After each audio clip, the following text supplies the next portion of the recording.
ಪಾಕಿಸ್ತಾನ ಜಿಂದಾಬಾದ್ ಎಂದು ಫೇಸ್ಬುಕ್ನಲ್ಲಿ ಪೋಸ್ಟ್ ಹಾಕಿರುವ ಕೊಪ್ಪ ತಾಲೂಕಿನ ಅಸ್ಗರ್ ಜಿಹಾದಿ ಮನಸ್ಥಿತಿಯುಳ್ಳ ಪಾಕ್ ಪ್ರೇಮಿಯನ್ನು ಬಂಧಿಸಿ ಕಾನೂನಿನ ಅಡಿಯಲ್ಲಿ ಶಿಕ್ಷೆ ನೀಡಬೇಕು ಎಂದು ಒತ್ತಾಯಿಸಿ ಎಬಿವಿಪಿ ಕಾರ್ಯಕರ್ತರು ಜಿಲ್ಲಾಧಿಕಾರಿ ಕಚೇರಿಗೆ ತೆರಳಿ ಮಾನ್ಯ ಶಿರಸ್ತೇದಾರ್ ಅವರ ಮೂಲಕ ಮಾನ್ಯ ಜಿಲ್ಲಾಧಿಕಾರಿಗಳಿಗೆ ಮನವಿ ಸಲ್ಲಿಸಲಾಯಿತು.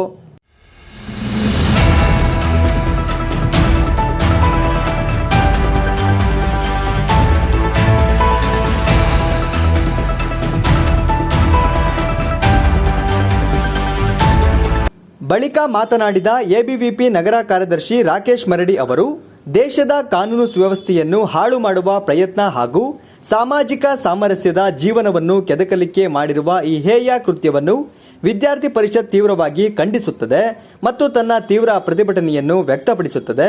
ಶಿವಮೊಗ್ಗದ ತೀರ್ಥಹಳ್ಳಿ ಹಾಗೂ ಚಿಕ್ಕಮಗಳೂರಿನ ಅಯ್ಯಪ್ಪನಗರದಲ್ಲಿ ಆದ ರಾಮೇಶ್ವರಂ ಬಾಂಬ್ ಸ್ಫೋಟದ ಆರೋಪಿಗಳ ರೀತಿ ಇನ್ನೂ 10 ಹಲವು ಮನಸ್ಥಿತಿಯ ದೇಶ ವಿರೋಧಿಗಳು ಇನ್ನೂ ನಮ್ಮಲ್ಲಿ ಇದ್ದು ಅವರನ್ನು ಕೂಡಲೇ ಬಂಧಿಸಿ ಕಾನೂನಿನ ಅಡಿಯಲ್ಲಿ ಸೂಕ್ತ ಶಿಕ್ಷೆ ನೀಡಬೇಕು ಎಂದು ಒತ್ತಾಯಿಸಿದ್ದಾರೆ. ಚಿಕ್ಕಮಗಳೂರಿನ ಕೊಪ್ಪದ ನಿವಾಸಿ ಅಸ್ಗರ್ ಎನ್ನುವಂಥ ಒಬ್ಬ ಜಿಹಾದಿ ಮನಸ್ಥಿತಿಯುಳ್ಳ ಹಾಗೆ ಪಾಕಿಸ್ತಾನದ ಪ್ರೇಮವನ್ನು ಹೊತ್ತುಕೊಂಡು ರಾಜ್ಯದಲ್ಲಿ ಅದರಲ್ಲೂ ನಮ್ಮ ಜಿಲ್ಲೆಯಲ್ಲಿ ಭಾರತೀಯತೆ ಅನ್ನುವಂಥ ಒಂದು ಸ್ವಘೋಷಿತ ಭಾರತೀಯನಾಗಿ ಇಲ್ಲಿದ್ಕೊಂಡು ಪಾಕಿಸ್ತಾನದ ಪರ ಪ್ರೇಮವನ್ನು ಇಟ್ಕೊಂಡು ಸಾಮಾಜಿಕ ಜಾಲತಾಣಗಳಲ್ಲಿ ಪಾಕಿಸ್ತಾನ ಜಿಂದಾಬಾದ್ ಎನ್ನುವಂತಹ ದೇಶ ವಿರೋಧಿ ಘೋಷಣೆಗಳನ್ನು ತನ್ನ ಬಾಯಿನಲ್ಲಿ ಬಿಟ್ಟು ಸಾಮಾಜಿಕ ಜಾಲತಾಣಗಳಲ್ಲಿ ಹಾಕಿಕೊಂಡು ರಾಜ್ಯದಲ್ಲಿ ಸಾಮಾಜಿಕ ಸುವ್ಯವಸ್ಥೆಯನ್ನು ಹದಗೆಡಿಸಲಿಕ್ಕೆ ಏನು ಪ್ರಯತ್ನ ಮಾಡ್ತಾ ಇದ್ದಾನೆ. ಈ ತರಹದ ಕೆಲಸಗಳು ರಾಜ್ಯದಲ್ಲಿ ಯಾವಾಗ ಎಡಪಂಥೀಯ ಸರ್ಕಾರಗಳು ಯಾವಾಗ ಬಂತು ಅವತ್ತಿಂದನೂ ಸಹ ಈ ಥರದ ಹಲವು ಘಟನೆಗಳು ಸಂಭವಿಸ್ತಾ ಇದೆ. ಉದಾಹರಣೆಗೆ ಹೇಳಬೇಕು ಅಂತ ಹೇಳಿದರೆ, ಬೆಂಗಳೂರಿನ ರಾಮೇಶ್ವರಂ ಕೆಫೆಯಲ್ಲಿ ಏನು ಬಾಂಬ್ ಬ್ಲಾಸ್ಟ್ ಪ್ರಕರಣ ಆಯಿತು, ಅದಕ್ಕೆ ಸಂಬಂಧಿಸಿದಾಗೆ ಶಿವಮೊಗ್ಗದ ತೀರ್ಥಹಳ್ಳಿಯಲ್ಲಿ ಒಬ್ಬ ಉಗ್ರಗಾಮಿ ಅರೆಸ್ಟ್ ಆದ. ಅದೇ ರೀತಿ ಚಿಕ್ಕಮಗಳೂರಿನ ಅಯ್ಯಪ್ಪನಗರದಲ್ಲೂ ಸಹ ಒಬ್ಬ ಮತಾಂಧ ಅರೆಸ್ಟ್ ಆದ. ಅದು ಕಳೆದು ಇನ್ನು 3 ತಿಂಗಳು ಕೂಡ ಕಳೆದಿಲ್ಲ.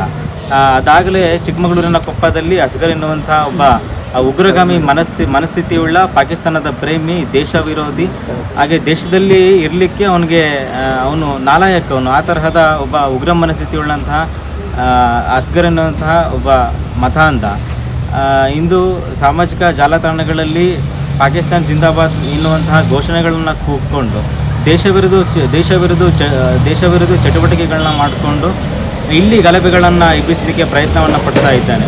ಸೊ ಅವನ ವಿರುದ್ಧ ರಾಜ್ಯ ಸರ್ಕಾರ ಬಹಳ ಬೇಗ ಆ್ಯಕ್ಷನ್ಗೆ ಇಳಿದು ಅವನನ್ನು ಬಂಧಿಸಿ ಬೇಗ ಆತನಿಗೆ ಸೂಕ್ತ ಶಿಕ್ಷೆಯನ್ನು ಕೊಡಬೇಕು ಅಂಥೇಳಿ ವಿದ್ಯಾರ್ಥಿ ಪರಿಷತ್ತು ಆಗ್ರಹಿಸುತ್ತೆ. ಹಾಗೆ ದೇಶವನ್ನು ಯಾರು ವಿರೋಧ ಮಾಡ್ತಾರೆ, ದೇಶ ವಿರೋಧಿ ಶಕ್ತಿಗಳಿರುತ್ತೆ, ಅವ್ರಿಗೆ ಬಹುಶಃ ಈ ಎಡಪಂಥೀಯ ಸರ್ಕಾರಗಳು ಆಡಳಿತಕ್ಕೆ ಬಂದರೆ, ಅವರು ಆಡಳಿತವನ್ನು ತನ್ನ ಕೈಗೆ ಎತ್ಕೊಂಡ್ರೆ ಅವ್ರಿಗಿನ್ನೂ ತನ್ನ ಕೆಲಸವನ್ನು ಮಾಡಲಿಕ್ಕೆ, ದೇಶ ವಿರೋಧಿ ಚಟುವಟಿಕೆಗಳನ್ನ ಮಾಡಲಿಕ್ಕೆ, ದೇಶ ವಿರೋಧಿ ಘೋಷಣೆಗಳನ್ನ ಹಾಕಲಿಕ್ಕೆ ಅವ್ರಿಗಿನ್ನೂ ಬಹಳ ಈಸಿ ಆಗುತ್ತೆ. ರಾಜಕಾರಣವನ್ನು ಬಿಟ್ಟು ದೇಶದ ವಿಷಯ ಅಂತ ಬಂದಾಗ, ದೇಶದ ಭದ್ರತೆ ಅನ್ನುವಂಥ ವಿಷಯ ಬಂದಾಗ ನೈತಿಕವಾಗಿ ನಡ್ಕೊಂಡು ದೇಶದ ಪರವಾಗಿರ್ತಕ್ಕಂಥ ಒಲವನ್ನು ತೋರಿಸ್ಕೊಂಡು ದೇಶದ ಪರವಾಗಿ ಹಾಗೆ ಜನರ ಪರವಾಗಿ ಕೆಲಸವನ್ನು ಮಾಡಬೇಕು ಅಂತ ಹೇಳಿ ವಿದ್ಯಾರ್ಥಿ ಪರಿಷತ್ ಈ ಮೂಲಕ ಆಗ್ರಹಿಸುತ್ತೆ. ಇಲ್ಲ ಅಂತ ಹೇಳಿದರೆ ಮುಂದಿನ ದಿನಗಳಲ್ಲಿ ರಾಜ್ಯಾದ್ಯಂತ ಪ್ರತಿಭಟನೆಯನ್ನು ಕೈಗೊಳ್ಳುತ್ತೇವೆ. ಮನವಿ ಸಲ್ಲಿಸುವ ಸಂದರ್ಭದಲ್ಲಿ ರಾಜ್ಯ ಕಾರ್ಯಕಾರಿಣಿ ಸದಸ್ಯ ನಂದನ್, ನಗರ ವಿದ್ಯಾರ್ಥಿ ಪ್ರಮುಖ್ ನಿರುಪಮ್ ಉಪಸ್ಥಿತರಿದ್ದರು.